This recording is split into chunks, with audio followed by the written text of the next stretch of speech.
Лукашенко переизбирает себя на 7-й срок и набрасывается на Зеленского. В Киеве говорят, что Трамп сделал выстрел в сторону Путина, а в Узбекистан массово переезжают россияне. В эфире «Нехта» самые важные и интересные новости к этому часу. Поражение Украины или плохой мир? Озвучены 4 сценария завершения войны. Каким же будет исход?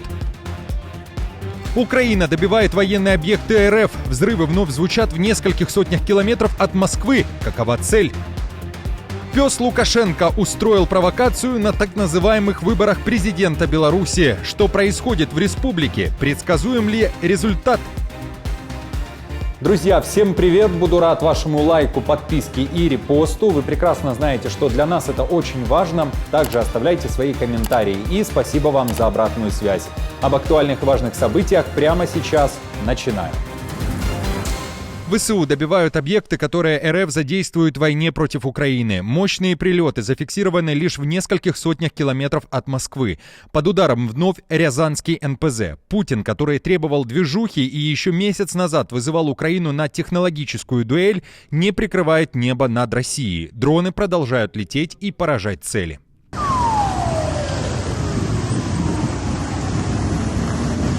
В Украине уже открыто говорят, что это их работа. Подразделения сил беспилотных систем и украинская разведка взяли на себя ответственность. В официальном заявлении украинского генштаба говорится, что Рязанский НПЗ входит в 4 крупнейших нефтеперерабатывающих заводов России. И это предприятие производит дизельное и реактивное топливо. В Украине анонсировали новые удары по пунктам управления оккупационной армией и важным объектам, которые обеспечивают армию РФ.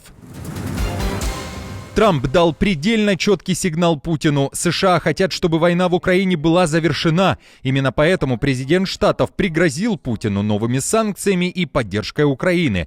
Об этом заявил украинский президент Зеленский. Он считает, что несмотря на все заявления, которые в последние месяцы звучат из Москвы, Кремль на самом деле не хочет мира. Ультиматум Трампа Путину Зеленский назвал вистрілом. Я думаю, що дуже важливо те, що там є сигнал сильної людини. Мені здається, що це, знаєте, як постріл. Тут немає постріла в повітря, який попереджає про щось. Тут одразу він робить меседж прямий, і він не попереджає, він просто говорить, що він дійсно хоче закінчити війну. Поки що ми не знаємо, як це буде, тощо ми не знаємо деталі. І я думаю, що сам президент Трамп не знає всіх деталей, тому що багато всього, я сказав би в більшості, залежить від того, що у нас, і який мир справедливий можемо ми отримати, і чи хоче Путін, в принципі, закінчення війни. І, на мою думку, не хоче. І я думаю, що Трамп розуміє всі ці виклики, і він просто каже, що треба закінчувати, бо буде гірше. Зеленский уверен, что Трамп может ускорить процесс завершения войны, потому что имеет все рычаги давления на Кремль. Речь о силе США, санкциях, экономике Америки и так далее. Поражение Украины, либо же завершение войны путем переговоров и с гарантиями безопасности. Издание The Times пишет о том, как Трамп может повлиять на войну РФ и Украины. Авторы публикации также рассматривают 4 сценария исхода боевых действий. The Times пишет об Украине как о раненом гладиаторе, который ждет указательного пальца императора, а также пишет о самой мрачной картине на поле боя с начала 2022 года. Итак, как и чем может закончиться война? Первый сценарий – поражение Украины. Самый плохой вариант. Россия продолжает войну, а Украина, лишенная поддержки США, проигрывает. Сценарий номер 2. Плохой мир. Украина вынуждена капитулировать и согласиться на мир на российских условиях. Последствия – раздел страны, марионеточное правительство в Киеве, Россия добивается победы, Запад терпит поражение, а Украина теряет независимость. Третий сценарий звучит так – это прекращение огня. Вводится временное прекращение огня, которое может привести к мирным переговорам. Опасность – без полноценного соглашения перемирие заморозит конфликт, а война может вспыхнуть снова. И, наконец, 4-й сценарий – урегулирование путем переговоров. Украина участвует в переговорах с позиции силы благодаря санкциям и поддержке США. Последствия – частичное признание территориальных потерь, но сохранение суверенитета и гарантий безопасности. Украине придется проглотить горсть горьких пилюль, если этот сценарий урегулирования станет реальностью. Захваченные территории будут уступлены. Страна, вероятно, никогда в этой жизни не вернется к границам 1991 года. Возможно, но не обязательно, она вернет часть территорий, утраченных с 2022 года. The Times также пишет, что от влияния Трампа на Европу, которая не способна устойчиво помогать Украине, будет зависеть, какой сценарий станет реальностью. При этом самой Украине также необходимо исправить ошибки, в частности военные и политические решения. Помимо этого, авторы материала считают, что без поддержки со стороны США у Украины нет шансов достичь уровня, при котором она может вести переговоры с позиции силы. А также окончательное определение победы или поражения в конце войны будет зависеть не от территориальных уступок и потери территории Донбасса, а от того, в чьей сфере влияния Запада или Кремля окажется Украина после того, как будет выпущен последний патрон, пишет издание. А что вы думаете о таких сценариях завершения войны? Делитесь мнением в комментариях. О будущем Беларуси и сценариях дальнейших событий в республике в эти дни также активно говорят в мире. Там проходят так называемые выборы президента. Лукашенко в 7-й раз выбирает сам себя. Но для того, чтобы хоть как-то придать спектаклю интриги, Минск дописал в бюллетень еще 4 кандидатов, так называемых спойлеров Лукашенко: Сергея Саранкова, Анну Конопадскую, Александра Хижняка, Олега Гайдукевича. Сам же Лукашенко заявил, что не хотел вновь сам себя переизбирать, но со скрежетом на зубах пришлось. На избирательных участках было больше членов комиссии и журналистов, нежели желающих голосовать. Все и так в стране понимают, что результат нарисуют. Нарисовал свою картину на этих выборах и лукашенковский шпиц по кличке Умка. Он четко дал понять, что ему, так сказать, наплевать на события, и сделал свое дело прямо на избирательном участке.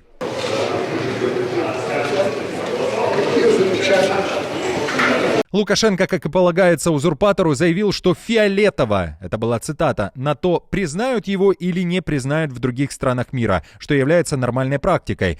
Кроме того, накинулся Лукашенко и на Зеленского. Он впервые лично рассказал детали переговоров с украинским президентом, которые состоялись в начале полномасштабного вторжения РФ в Украину. Напомню, Зеленский в недавнем интервью говорил, что Лукашенко просил прощения и предлагал Киеву ударить по Мозырскому НПЗ, чтобы быть квитами, так как с территории Беларуси по Украине в те дни летели российские ракеты.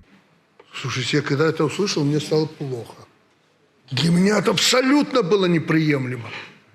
Предложить Зеленскому нанести удар по нашему нефтеперерабатывающему заводу. Самому лучшему, я бы сказал, в мире заводу, который мы недавно модернизировали, вложил туда огромные средства.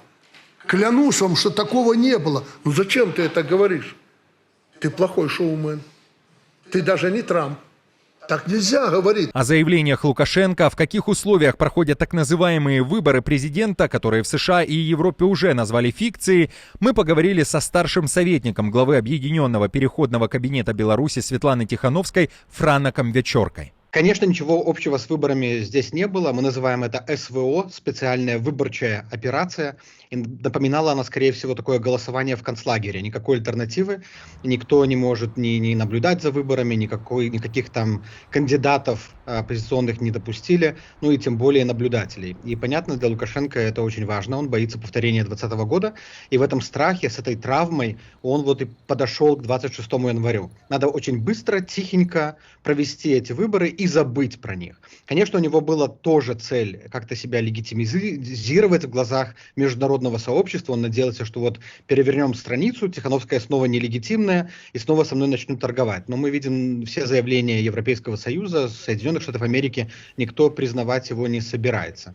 Конечно, такой спектакль он устроил сегодня на участке с собакой и с всей своей свитой, но мне кажется, что люди в целом с этого смеются. И вот этот опухший дед Лукашенко, он просто ничего белорусам не предлагает. Детальнее о том, как Лукашенко голосует сам за себя, а также какие изменения и в какую сторону произошли за эти годы в Беларуси, смотрите в новом выпуске программы «Пробел» на канале Нехта, или же ссылку найдете в описании.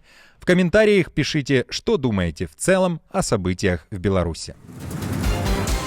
В Германии вновь говорят о высылке из страны всех иностранцев, о реэмиграции, заявила лидер ультраправой партии «Альтернатива для Германии» Алис Вайдель. Накануне АДГ начала свою предвыборную кампанию и подключила к этому событию американского миллиардера, помощника Трампа Илона Маска, которого и так уже неоднократно обвиняли во вмешательстве в дела других стран. Маск тоже намекнул, что Германии необходимо очиститься. Ну, во-первых, я хотел сказать, что очень рад за АДГ, и я думаю, что вы действительно лучшая надежда для Германии. И я считаю, что очень важно, чтобы люди гордились Германией и тем, что они немцы. Это очень важно. Знаете, нормально гордиться тем, что ты немец. Это очень важный принцип, и нормально, это хорошо гордиться немецкой культурой и немецкими ценностями, и не терять их в какой-то мультикультурности, которая все загрязняет. Откуда же взялся ковид? Новое заявление из США. Джон Рэдклифф, которого Трамп назначил новым директором ЦРУ, дал понять, что теперь Центральное разведывательное управление поддерживает теорию о лабораторном происхождении вируса. Хотя ранее в ЦРУ заявляли, что у них нет достаточного количества информации, чтобы сделать вывод о том, как возникла пандемия коронавируса. Об этом пишет Нью-Йорк Таймс. Авторы материала также уточняют, что и сейчас к отчету аналитиков есть много вопросов. Нет новой разведывательной информации, лежащей в основе изменения позиции агентства, заявили официальные лица. Скорее, это основано на тех же доказательствах, которые агентство анализировало на протяжении нескольких месяцев. Анализ, однако, частично опирается на более детальное изучение условий в высокозащищенных лабораториях в провинции Ухань до начала пандемии, согласно словам людей, знакомых с работой агентства. Численность населения Узбекистана растет. Это связано не только с рождением новых граждан, но и с приездом в страну иностранцев. Самая большая доля прибывших на постоянное место проживания в Узбекистан из-за рубежа приходится на приехавших из Российской Федерации. Это 36,5%. На втором месте из Казахстана, далее Таджикистана, едут также жить в Узбекистан и представители Кыргызстана, Туркменистана и других стран. Агентство статистики при президенте Узбекистана сообщает, что численность постоянного населения Узбекистана на 1 января 2025 года составила 37 миллионов 543 тысячи 200 человек. Таким образом, рост населения составил 2% или на 743 тысячи человек. Мальчиков за минувший год родилось 479 тысяч, а девочек практически 447 тысяч. В Ташкенте также заявили, что из страны уезжают узбекистанцы. В основном это представители трудоспособного возраста.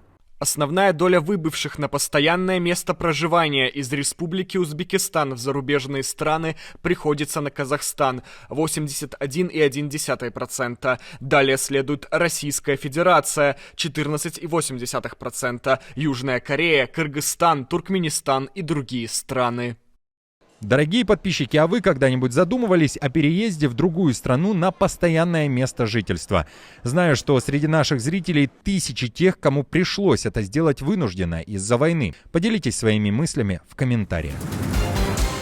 Друзья, на этом все. Не забудьте оставить свой лайк и комментарий. Мы же с командой продолжаем следить за самыми важными новостями. Оперативную информацию от Нехта ищите, как всегда, в наших телеграм-каналах или на платформе X.